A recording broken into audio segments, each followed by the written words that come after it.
बिस्मिल्लाहिर्रहमानिर्रहीम। Welcome to my YouTube channel banking and beyond. उम्मीद करता हूँ आप सब खैरियत से होंगे।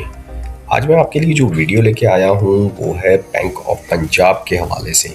जी हाँ, बिल्कुल, द बैंक ऑफ पंजाब, जो कि बहुत ही फास्टेस्ट ग्रोइंग बैंक है और प्रोविंशियल पंजाब उसको ओन करती है और बड़ा ही इस वक्त तेज़ी के साथ ये रवा दवा है। उसमें बड़ी ज़बरदस्त करियर अपॉर्चुनिटी आई हैं और ये बहुत ही वसी पैमाने पे करियर अपॉर्चुनिटीज़ आई हैं, बहुत से शहरों में आई हैं। आज हम डिस्कस करेंगे इसका ग्रेड क्या है, कौन सी लास्ट डेट है और कौन कौन लोग इसमें अप्लाई कर सकते हैं, किन लोकेशंस पे ये पोजीशन आई है और इन पोजीशन का बैंक में रोल क्या है। तो सबसे पहले आपने जाना है द बैंक ऑफ पंजाब की वेबसाइट में। यहाँ पे आपने देखें बीओपी लिखना है।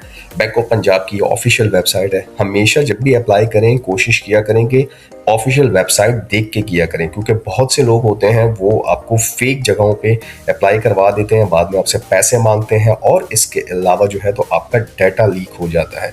बेसिकली हैकर्स का जो काम है वो डाटा को फैच करना है।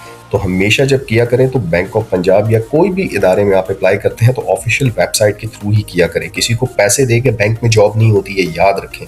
चाहे वो नेशनल बैंक है, चाहे वो कोई भी बैंक है। मुझे बहुत सी क्यूरीज आती हैं, सर पैसे लेके करवा दें, किसी का रेफरेंस दे के करवा दें। बैंक में जॉब होती है हमेशा ऑफिशियल वेबसाइट के थ्रू, अदरवाइज बैंक में जॉब्स नहीं होती। तो ये देखें बैंक की ऑफिशियल वेबसाइट है। यहाँ पे आपने करियर के ऑप्शन पे जाना है। जैसे आप क्लिक करेंगे तो ये देखें आपके पास करियर पोर्टल खुल जाएगा। ठीक है, करियर पोर्टल में बहुत सी जॉब्स हैं, लेकिन आज जो हम जॉब डिस्कस करने वाले हैं ये मल्टीपल लोकेशंस की जॉब है। ठीक है, ये यहाँ पे नज़र आपको आ रहा होगा। OG1 से लेके AVP तक की ये जॉब है। ठीक है, और ये 13 जनवरी को एडवर्टाइज हुई है और 28 जनवरी 2026 इसकी लास्ट डेट है।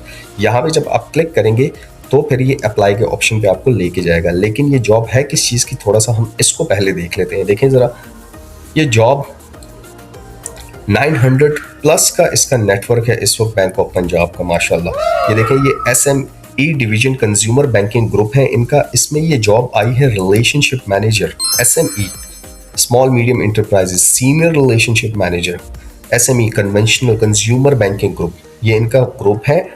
उसमें रिलेशनशिप मैनेजर की जॉब है और सीनियर रिलेशनशिप मैनेजर की जॉब है। और इनका जो ग्रेड इन्होंने दिया हुआ है वो OG1 से लेके AVP ग्रेड तक है। ठीक है, ये देखें, OG1 के लिए जो इन्होंने एक्सपीरियंस मांगा है वो 2 ईयर का रेलेवेंट एक्सपीरियंस होना चाहिए और AVP के लिए जो इन्होंने मांगा है वो 2 साल से ज़्यादा हो और कम से कम 4 साल का आपका एक्सपीरियंस होना चाहिए। एज जो इन्होंने मांगी है वो 28 जनवरी 2026 तक अप टू 55 ईयर्स तक आप अप्लाई कर सकते हैं, मतलब अगर आपकी एज है तो। और क्वालिफिकेशन जो इन्होंने मांगी है वो है minimum bachelor degree from local या HEC रिकॉग्नाइज जो भी यूनिवर्सिटी होती है या इंस्टीट्यूट होता है, या मास्टर को, और लेकिन preference will be given to master अगर आपने मास्टर किया हुआ। ये पोजीशंस आई कहाँ पे हैं तो ये देखें, सरगोदा, फैसलाबाद, गुजरात, गुजरांवाला, लाहौर, सियालकोट, बुरेवाला, हासिलपुर, लियाकतपुर, बकर, DI खान, दीपालपुर और कसूर। टोटल 15 पोजीशंस आई हैं, ये इन लोकेशंस पे हैं। अब ये इसका काम क्या होता है थोड़ा सा इसको डिस्कस कर देते हैं। The ideal candidate will be responsible to deepening करनी होती है, डेवलपमेंट न्यू क्लाइंट्स, रिलेशनशिप करने होंगे। इसके अलावा जॉब रिक्वायरमेंट प्रिपरेशन और प्रोसेसिंग ऑफ क्लाइंट्स के प्रपोजल करने होंगे। इसके अलावा जो है तो आपने मार्केटिंग करनी होगी बैंकिंग के प्रोडक्ट्स की और ऑल KPIs को आपने अचीव करना होगा। इसके अलावा आपने जो दूसरा काम करना है वो है आपने रिस्पॉन्सिबल होंगे, फाइनेंशियल एडवाइस देंगे अपने एग्जिस्टिंग कस्टमर्स को और न्यू प्रोस्पेक्टिव कस्टमर को आपने फाइनेंशियल एडवाइसेस भी देनी है। इसके अलावा आपने completion of pre and post disbursement करनी होगी। फाइनल जो इनके डिस्बर्समेंट होती है क्रेडिट्स की, ट्रेड्स की, वो आपने करनी होगी। और इसके अलावा आपने बैंक के टर्न अराउंड टाइम जो होता है उसको मद्देनजर रख के ये सारे काम करने होंगे। ठीक है, अब हम थोड़े इसके इंपॉर्टेंट नोट देखें क्या लिखा हुआ है। Only shortlisted candidate will be called for interview. वही है, TADA नहीं दिया जाएगा। तो ये हर एक जॉब में यही लिखा होता है। द बैंक रिजर्व राइट, मतलब कभी भी ये कर सकती है, पोस्ट को ख़त्म कर सकती है या हटा सकती है इस पोस्ट को। बैंक के पास ये सारे राइट्स हैं, एक्सेप्ट और रिजेक्ट करे आपकी पोजीशंस को या आपकी एप्लीकेशंस को। फीमेल भी अप्लाई कर सकते हैं, डिसेबल पर्सन भी अप्लाई कर सकते हैं। इसमें मतलब कोई जेंडर की रिक्वायरमेंट नहीं है, जो भी बंदा है, मेल है, फीमेल है, डिसेबल पर्सन है, वो सब इसमें अप्लाई कर सकते हैं। The bank the above position में carry market based competitive salary, मतलब आपकी मार्केट बेस्ड कंपेटिटिव रेम्यूनरेशन होगी। और जो लास्ट डेट दी गई है वो ये देखें यहाँ पे 28 जनवरी 2026 की डेट दी गई है। अब हम ज़रा अप्लाई के प्रोसेस को देखते हैं कि यहाँ पे अप्लाई नाउ के अगर हम ऑप्शन पे क्लिक करते हैं तो देखिए आपसे मुख्तलिफ चीज़ें मांगते हैं। नॉर्मली जो डिटेल्स होती है वही आपने देनी होती है। नेम है, CNIC है, फादर गार्डियन नेम है, परमानेंट एड्रेस है, डिस्ट्रिक्ट है, प्रेजेंट एड्रेस है, डिस्ट्रिक्ट आपका कौन सा है। अगर टेस्टिंग सेंटर अगर आपने टेस्ट देना है तो लाहौर, कराची, रावलपिंडी में अगर इसका कोई टेस्ट होगा तो वो आपने सेलेक्ट करना है बड़ा देख के। ये ना हो कि फिर बाद में आप कहें यार मेरा सेंटर लाहौर था, मैंने कराची सेलेक्ट कर लिया, मेरा सेंटर पिंडी था, मैंने लाहौर सेलेक्ट कर दिया। डोमिसाइल आपका कहाँ है, बड़े देख के करना है। ईमेल एड्रेस, अच्छा ईमेल एड्रेस हमेशा अपना वो ईमेल एड्रेस डाला करें जिसका कम से कम आपको पासवर्ड पता है और आप वो यूज़ कर रहे हैं। बहुत सी मेरे पास ऐसी क्यूरीज आती हैं, सर मैंने ईमेल एड्रेस गलत डाल दिया। तो भाई ये बैंक है, कोई परचून की दुकान नहीं है, वो आपसे करस्पॉन्डेंस ऑन ईमेल करता है। तो इन चीज़ों को ज़रा देख के किया करें। अगर आपकी डिसेबिलिटी कोई है तो यस करें, और अगर नहीं है तो इसको फिट एंड वेल कर दें, ठीक है। और इसके मोबाइल नंबर, जो भी आपका मोबाइल नंबर है, मोबाइल नंबर एक्टिव होना चाहिए। सिटी आपका, जो भी आपका सिटी जहाँ से आप ताल्लुक़ रखते हैं, अक्सर मोबाइल नंबर आपके स्विच ऑफ होते हैं, या भाई का नंबर दे दिया, बहन का नंबर दे दिया, या अब्बू का नंबर दे दिया। वो अब्बू साहब या भाई साहब तो फ़ोन उठाते नहीं है, उनको तो पता ही नहीं होता मेरे बेटे ने, मेरी बेटी ने अप्लाई किया है नहीं किया। और अगर वो फ़ोन उठा भी दें तो वो कहते हैं नहीं मैं तो फला बंदा बात ही नहीं कर रहा।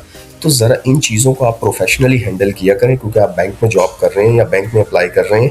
देखिए मैंने ये सारी चीज़ें नहीं दी तो वो मुझे आगे बढ़ने नहीं दे रहा क्वालिफिकेशन पे।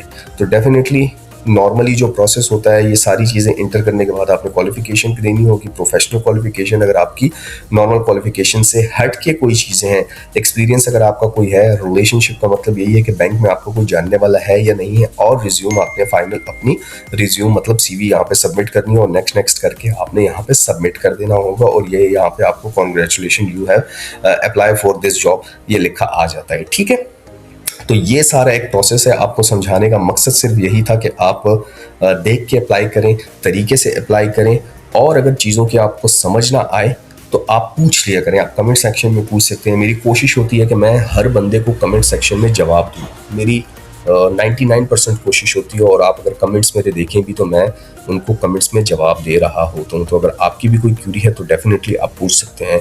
और मैं सोच रहा हूँ, क्योंकि काफ़ी लोग मेरे पास क्यूरीज करते हैं, ईमेल पे भी करते हैं, डिस्कशन करते हैं कि अप्लाई हमारे लिए कर लें या CV हमें बना दे, प्रोफेशनल CV बना दे। तो उस पर भी मैं थोड़ी वर्किंग कर रहा हूँ। मैंने कहा मैं थोड़ा सा टाइम निकालता हूँ, इस पर भी मैं वर्किंग शुरू करता हूँ, ताकि मैं लोगों के लिए अप्लाई भी कर सकूँ और लोगों को करियर काउंसलिंग और बैंकिंग के हवाले से एक प्रॉपर गाइडेंस दे सकूँ। और इसके अलावा टेस्ट किस किस्म के आते हैं, क्योंकि मैंने भी मुख्तलिफ जगहों पे अप्लाई किए और मुख्तलिफ टेस्ट दिए हैं बैंकिंग सेक्टर में, चाहे वो सिद्धार्थ हैदर हो, चाहे वो मीज़ान बैंक हो, चाहे वो बैंक इस्लामी हो, या कुछ और स्टेट बैंक के टेस्ट या बैंक अल हबीब के टेस्ट, वो हमने भी टेस्ट दिए थे और हम क्वालिफाई करके फिर बैंकों में जॉब्स के लिए आए थे। इसके अलावा इंटरव्यू की प्रिपरेशन के हवाले से बहुत से लोग कहते हैं इंटरव्यू कैसे होते हैं, तो डिफरेंट जगहों पे हमने इंटरव्यू दिए हैं। मेरे साथ और भी जो फ्रेंड्स हैं हमने इंटरव्यूज़ दिए हैं, तो फिर जाके कहीं फाइनल सिलेक्शन होती है। इंटरव्यू होते कैसे हैं, हमने भी कुछ लोगों के इंटरव्यूज़ किए हैं, किस तरीके से उसकी प्रिपरेशन की जाती है, उसमें आपने ड्रेसिंग कैसी करके जानी है, उसमें आपने प्रिपेयर होकर कैसे जाना है, आपने इंट्रो कैसे देना है। तो मैं सोच रहा हूँ कि इस हवाले से भी थोड़ी सी एक डिटेल वीडियो भी बनाऊँ, और अगर आपको इसमें गाइडेंस चाहिए तो उस हवाले से भी एक पूरी कंप्लीट इस पे गाइडेंस लें। तो उम्मीद करता हूँ आज की वीडियो आपको पसंद आई होगी। अपना बहुत सारा ख्याल रखें। अल्लाह हाफिज़।